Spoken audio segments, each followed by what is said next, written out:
depois daquele dia 7 de outubro trágico em que o Hamas invadiu Israel, terroristas, pelo ar, por terra, fizeram reféns, mataram muita gente, mais de 1.000 pessoas mortas em Israel. Quantas exatamente ao longo desses dias? 1.400, não é isso, Fabrício? 1.400 pessoas mortas, me soprou aqui a Lívia, em Israel, e já mais de 8.000 pessoas mortas na faixa de Gaza, nesses 20 e poucos dias de resposta de Israel, que avança em direção a Gaza. Vai ser interessante a gente acompanhar, interessante do ponto de vista da guerra, não é, Fabrício?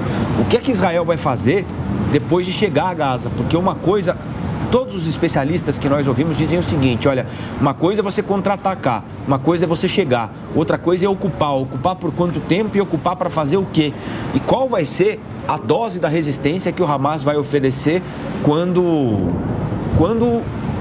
os soldados tiverem de descer dos tanques, não é? Quando as tropas tiverem de percorrer as vielas de Gaza, quando as tropas tiverem de percorrer o entulho gerado pelos bombardeios que nós estamos assistindo aí agora, quando eventualmente se deparar com os reféns utilizados como escudo pelos terroristas do Hamas, são 229 até a última contagem, não é isso? Sim.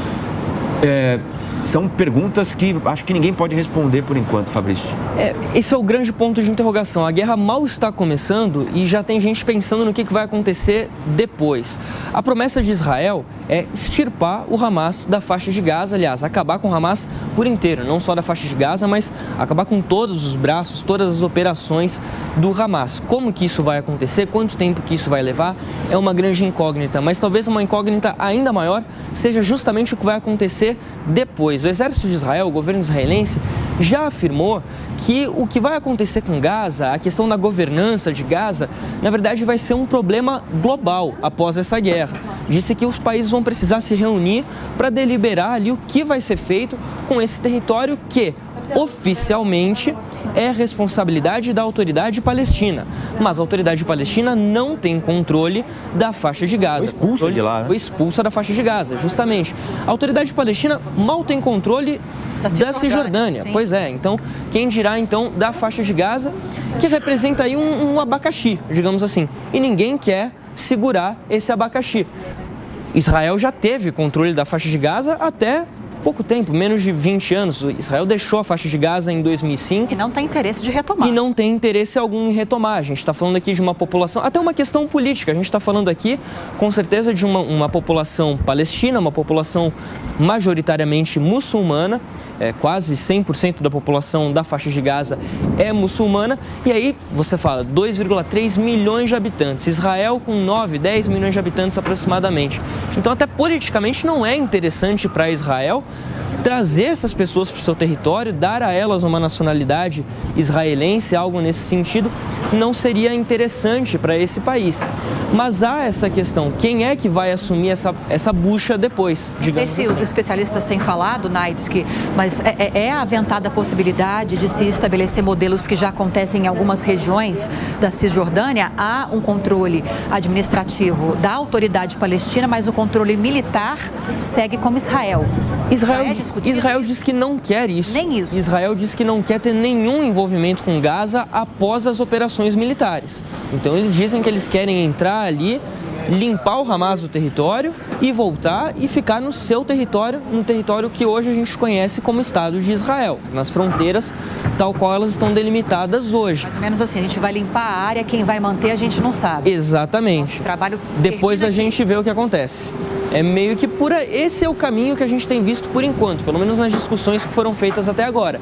Claro que como a gente tem essa expectativa de uma guerra longa, uma guerra violenta, que ainda vai levar bastante tempo, obviamente ainda haverá uma discussão maior em relação a isso, se de repente a autoridade palestina, por alguma forma, retoma a força e consegue controle político dessa região, porque há também o temor, até o Dantas havia destacado aqui, o temor de que um outro grupo terrorista surja, né? A gente já tem a presença da Jihad Islâmica no território da faixa de Gaza neste momento. Fatah também, né? O Fatah também. Então, uma série de grupos. O Hezbollah que já declarou apoio ao Hamas, o Irã que vive também declarando apoio ao Hamas. Então, há toda essa expectativa de saber o que vai acontecer depois, até mesmo dentro já do governo de Israel, discute-se essa possibilidade. Quem é que vai querer assumir este problema? Porque a faixa de Gaza hoje há uma questão humanitária gravíssima, a gente tem destacado aqui o tempo todo. Mesmo fora da situação de guerra, fora do contexto da guerra, a situação humanitária na faixa de Gaza já é muito grave. E aí a expectativa, então, que Israel entre neste território, faça esta, digamos assim, limpeza do Hamas, acabe com o Hamas na região e depois vai ser discutido o que vai acontecer. Neste momento, a gente sabe que Israel possui um certo controle ainda sobre a faixa de Gaza. Então, como a gente observou, o cerco total, foi cortado o acesso à água, à eletricidade, à entrada de combustível, porque as fronteiras, os pontos de fronteiras são controlados por Israel, em exceção da passagem de Rafah no Egito, mas também Israel tem o controle das águas ali à frente da faixa de Gaza, esse território de cerca de 40 quilômetros de uma ponta a outra, e também no espaço aéreo. Nenhum avião sobrevoa a faixa de Gaza sem autorização de Israel. Principalmente agora, aviões comerciais, nem pensar, apenas aviões militares ali atuando nesses bombardeios. E até internet e telefone, porque no fim de semana, as empresas que oferecem esse tipo de serviço, internet, linhas telefônicas, disseram que essa retomada parcial da internet e das comunicações via telefone, elas estão voltando sem que eles tenham feito nada, o que faz com que nós possamos presumir de que houve um corte desse fornecimento de alguma forma por Israel e que por algum motivo, talvez por pressões internacionais, houve uma pressão até dos Estados Unidos. A gente estava falando de uma ligação telefônica de Biden para Netanyahu. Olha, é preciso que vocês mantenham essa ofensiva, essa contraofensiva, vocês têm o direito da autodefesa, mas não dá para descuidar da questão humanitária dos palestinos. Então há essa possibilidade que Israel não se manifestou sobre isso, foram questionados líderes de lá, mas não se pronunciaram sobre isso, sobre terem controle também na oferta de linhas telefônicas e de internet. Agora imagine só, né? Justamente. E aí, Lívia, isso faz a gente pensar também num outro ponto. A gente sempre destacou aqui como os números que vêm da faixa de Gaza em relação a mortos e feridos, eles são defasados. Há uma dificuldade ali quase que natural, digamos assim, de realizar essa contagem.